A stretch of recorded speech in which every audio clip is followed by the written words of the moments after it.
Salut les Vatosokos, j'espère que tout le monde se porte bien. On se retrouve pour une nouvelle petite vidéo. Déjà, parce que je vous l'avais promis, faire la vidéo du bilan du PSG saison 2021-2022.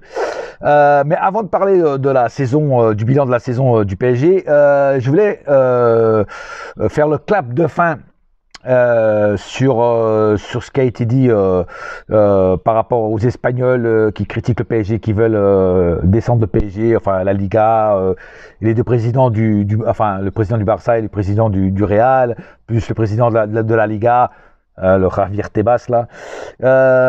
Mais je voulais surtout répondre à certains madrilènes qui sont venus masticoter dans les coins, voire même me casser les bonbons pour certains. Alors, déjà, je vais répondre. Alors, il y en a qui sont venus me faire des questions, mais vraiment de... En fait, si vous êtes supporter de votre club, hein, si vous êtes supporter de Madrid ou du Barça ou tout ça, vous devez normalement connaître minimum l'histoire de votre club. Mais apparemment, vous ne connaissez pas l'histoire de votre club. Quand moi, j'ai dit que le Real et le Barça avaient des dettes énormes, il paraît même que le Barça a une dette de 1,5 milliard. J'avais dit 1 milliard, mais c'est 1,5 milliard. Hein. Le Real, je ne sais pas combien aussi. Hein. Voilà, il y a une nana qui est venue me dire, hein, montre-nous tes preuves. Mais quelles preuves? J'ai pas à vous montrer des preuves. Je suis pas inspecteur gadget, frère, pour aller faire une enquête, tout ça. Vous tapez sur Google, vous voyez tout de suite s'ils doivent de l'argent ou pas. C'est maintenant avec les réseaux sociaux, tu as les réponses à tout ce que tu veux, frère. Voilà, donc au lieu de me dire montre tes preuves, je sais pas quoi, renseignez-vous sur votre club un minimum avant d'ouvrir votre bouche. Et encore, je suis poli. Hein, voilà. Donc, si vous connaissez pas l'histoire de votre club, allez vous renseigner. Deuxième truc. Il y en a plein qui sont masticotés. Ouais, le PSG est dirigé par un État, le Qatar, je sais pas quoi, vous tuez le football, je sais pas quoi, batati patata. Je me rappelle, il fut des années où le Real était aussi gouverné par un État. Eh oui, quand le roi d'Espagne a épongé les dettes du Real de Madrid à l'époque, hein, l'argent il venait d'où? Hein, il venait de la vente des chorizo ou quelque chose comme ça, hein, ou des corridas de taureaux là. Mais non, frère, il venait du roi d'Espagne qui a épongé les dettes. Et même encore maintenant, tu vois que le roi d'Espagne a permis à ces clubs-là de faire des crédits monstres et je sais pas quoi. Tu vois ce que je veux dire? Qu'ils vont mettre des années à rembourser, peut-être même pas rembourser. Hein. C'est-à-dire qu'en fait, ils ont des dettes, ils vont en avoir encore plus. Tu vois, donc renseignez-vous avant de l'ouvrir. Nous, nos dettes, il n'y en a pas. Ça n'existe pas au PSG. L'argent, il est sur la table. Les comptes sont au clair et l'UEFA le sait. Tu vois? C'est pour ça que Javier Tebas, il a monté sur les un dossier parce que le transfert de Mbappé s'est pas fait. Et c'est débile. De toute façon, cette plainte n'aboutira jamais parce que franchement, l'UEFA doit bien rigoler sur la gueule de... Enfin bon, voilà. Et puis aussi, je vais répondre à quelqu'un qui est venu me dire... Ouais, t'as été trop loin dans tes propos sur les clichés sur les Espagnols et tout. Ces propos sont pratiquement racistes et je sais pas quoi. Parce que tu crois que moi, je m'en prends plein la gueule avec des clichés sur les Portugais. Hein? Non, moi je me prends des clichés sur les Portugais, hein, mais je dois fermer ma gueule. Hein? Et ça, et pourtant moi je considère pas qu'ils soient racistes, hein, les gens. Hein? Tu vois ce que c'est des clichés. Voilà, c'est ce qu'on appelle des clichés. Donc tu prends le dictionnaire, tu regardes ce que c'est le mot cliché, tu verras qu'il n'y a rien de raciste. C'est des clichés. Moi, je t'avoue, j'aime pas les clichés. Je déteste les clichés sur une nationalité ou sur un truc comme ça. Tu vois ce que je veux dire? Mais quand on nous attaque et quand on attaque mon club, eh ben je sors l'épée. Je sors l'épée de Damoclès et je fais justice. Voilà. Moi, je suis d'accord avec l'Ancien Testament, œil pour œil, dent pour dent, frère. Tu vois ce que je veux dire? Tu nous attaques, je t'attaque. C'est comme ça. Donc avant de dire que je tiens des propos racistes, ce qui n'est pas vrai, parce que s'il y a bien un truc que je suis pas, c'est raciste, hein, voilà. Et puis bon, si mes propos te plaisent pas, ne regarde pas la vidéo, frère. Ne regarde pas les vidéos que je fais. Hein. Déjà, tu n'es même pas espagnol, tu me l'as dit toi-même que tu n'es pas espagnol.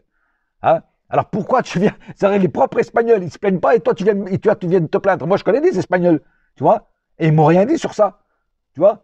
Parce que bah là, de temps en temps, ils foutent aussi des clichés sur les Portugais, la morue, les poils, et je sais pas quoi. Tu vois ce que je veux dire? Voilà, moi non plus, j'aime pas les clichés. Mais quand on m'attaque, bah j'attaque aussi, frère. Tu vois?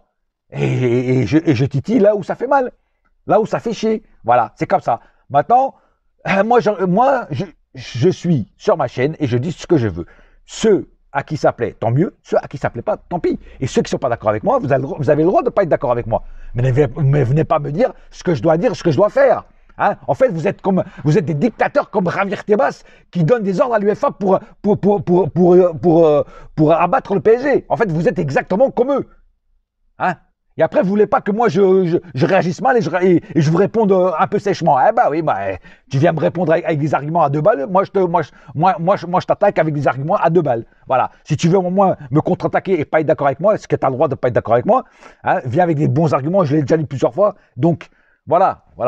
Bref, ça c'était ma petite réponse. Maintenant, passons au bilan du PSG. C'est pour ça que j'ai fait cette vidéo. Et c'est sûrement plus important que de répondre à tous ces gens qui ne comprennent rien, malheureusement. Je disais, donc le bilan du PSG 2021-2022, alors le bilan n'est pas bon du tout. Voilà, mais ça, c'est pas une surprise et je pense que tout le monde savait que j'allais dire ça. Le bilan du PSG n'est pas bon du tout parce qu'on a eu un coach qui, pour moi, a été le pire coach sous l'ère Qatari, qui n'a pas proposé grand-chose, qui ne proposait aucun fond de jeu. Qui avait des compos dégueulasses, avec aussi des joueurs dégueulasses, parce que les joueurs sont aussi fautifs que le coach. Mais le coach est fautif, parce que même quand ça allait mal, même quand le bateau coulait, le mec il était assis sur son siège et il bougeait pas, il était là tranquille, il parlait avec son collègue du staff, et puis voilà, tranquille quoi. Tu vois, il gueulait pas sur les joueurs, rien, replace-toi, reviens là, replace. Moi je vois certains coachs, même des coachs de Ligue 1, hein, qui sont sûrement moins payés que Pochettino, et qui gueulent, qui arrêtent pas de gueuler, tu vois. Vas-y, place-toi ici, va et viens là, fais pas ci, fais pas ça. Et lui, non, lui, il s'en bat les couilles, mon frère. Il s'en bat les couilles. Donc oui, pour moi, c'est le pire coach de l'ère Qatari. Même Tuchel, tu le voyais se lever du banc et gueuler sur les joueurs. Hein. Et Tuchel, les 6 premiers mois, il y avait du fond de jeu, il y avait des trucs bien. Emery, c'est pareil. Emery, c'était vraiment une tactique de jeu qui était pas mauvaise. Tu vois. Bon, après, bien sûr, il y a eu la remontada de ça, mais tu vois, je veux dire, avant tout ça, c'était pas mal. Tu vois ce que je veux dire? Pochettino, ça fait 1 an et demi qu'il est à Paris, ça fait 1 an et demi qu'on voit rien. Et puis en plus, il ne croit pas aux jeunes. Il les fait jouer 5 minutes. Après, en plus, il ose dire, il faut qu'ils méritent leur place. Mais si tu les fais jamais jouer, ils mériteront jamais leur place parce que tu sais pas leur niveau. Fais-les jouer sur des matchs un peu moins importants, surtout en fin d'année, là où c'était déjà tout classé, tout scellé. Tu vois, mais même là, tu as fait jouer les titulaires. C'est incroyable, ça. C'est incroyable. En fait, comme j'ai dit sur une de mes vidéos, tu es resté sur tes positions et con jusqu'à la fin de la saison, quoi. Enfin bref, une saison pour moi qui est presque un fiasco. Alors, on a gagné, oui, le championnat. Et c'est pour ça que je dis c'est presque un fiasco. Mais voilà, donc je sais pas. Moi, cette année, moi, je m'attendais à mieux. Voilà, je m'attendais à gagner tout ce qui était déjà national, c'est-à-dire au moins Coupe de France, Trophée des Champions et Championnat. Ça, c'était normalement, ça devrait être acquis toutes les années avec le budget et surtout, même si je n'aime pas parler de budget parce que chaque fois on me sort le budget, mais surtout avec les joueurs qu'on a. C'est pas le budget que je voulais dire, je me suis trompé. Avec les joueurs qu'on a, putain, mais on devrait survoler la Ligue 1, frère. Après la Ligue des Champions, comme j'ai toujours dit, minimum jusqu'au dernier carré. Minimum. Voilà. C'est ce qu'on demande. Malheureusement, cette année, c'était loin d'être dans le dernier carré. Voilà, donc moi je pense qu'il y a un grand chantier à faire au Paris Saint-Germain. Beaucoup de joueurs doivent partir, beaucoup de joueurs doivent venir, certains. On entend des choses, moi qui me plaisent pas beaucoup. Alors c'est revenu encore. Moi je pensais qu'on s'était débarrassé de lui, mais apparemment c'est revenu. Les rumeurs Pogba à Paris. Hein. Pareil pour Dembélé. Moi ça me plaît pas du tout. Ces 2 joueurs-là, moi personnellement je l'ai déjà dit plusieurs fois, ça ne me plaît pas du tout. Et j'espère vraiment que ça se fera pas. Voilà. Luis Campos, bloque-moi ces joueurs parce que ces joueurs ne vont rien apporter à Paris. Rien. Que des emmerdes. Donc voilà, il y a un grand chantier à faire. Donc parce que cette saison, c'était à oublier. Cette saison, c'est une saison vraiment dégueulasse. Voilà, un semi-fiasco. Voilà, pour moi. Et j'espère voir une saison beaucoup plus riche en émotions positives et en ondes positives l'année prochaine que cette année, parce que cette année vraiment on a eu du mal, on avait du mal à voir les matchs du PSG, on se faisait chier, il y avait des matchs, des non-matchs, des matchs soporifiques, des matchs où carrément on s'endormait, et devant des équipes que normalement on aurait dû survoler, mais ça c'est le problème de ce PSG là, et j'espère que maintenant ils ont compris qu'il faut arrêter de prendre des noms, des stars, et prendre des joueurs qui ont la grinta, qui ont la rage, qui ont la niaque, qui ont tout ce que vous voulez et qui montrent sur le terrain, quoi. Voilà, qui mouillent le maillot, même si cette expression ne veut pas dire grand chose, mais voilà, qui prouvent, qui méritent leur place, quoi. Voilà, qui sont pas juste là pour l'argent, quoi. Voilà, sinon on va encore se taper les Espagnols qui vont dire que les joueurs qui signent à Paris, c'est des joueurs qui viennent juste pour l'argent et je sais pas quoi. Moi, je veux dire, quand tu vas au Real de Madrid, tu vas aussi pour l'argent, frère. Parce que le Real de Madrid, je pense que c'est un club quand même qui paye bien. Tu vois ce que je veux dire? Donc voilà, donc faut arrêter avec ces dire ouais, le budget, les joueurs viennent pour l'argent. Oui, certains viennent pour l'argent, mais je dis pas, certains viennent vraiment que pour le pognon. Voilà. Par exemple, des Kurzawa qui s'en battent les escalopes de pas jouer, lui, il vient pour le pognon. Draxler, c'est devenu un joueur comme ça aussi. Au début, peut-être pas, mais maintenant, c'est un joueur qui préfère aller visiter la Tour Eiffel avec sa copine que jouer au football. Voilà.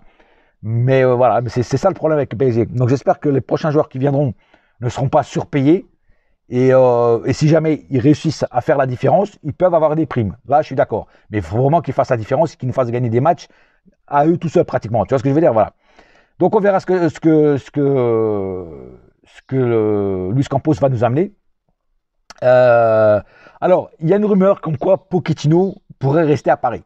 Encore, il a été interviewé, je ne sais plus où là, où il dit pour l'instant je suis à 100% au PSG et j'espère continuer. Alors j'espère que c'est juste de la com parce que on espère tous que tu ne resteras pas Pochettino.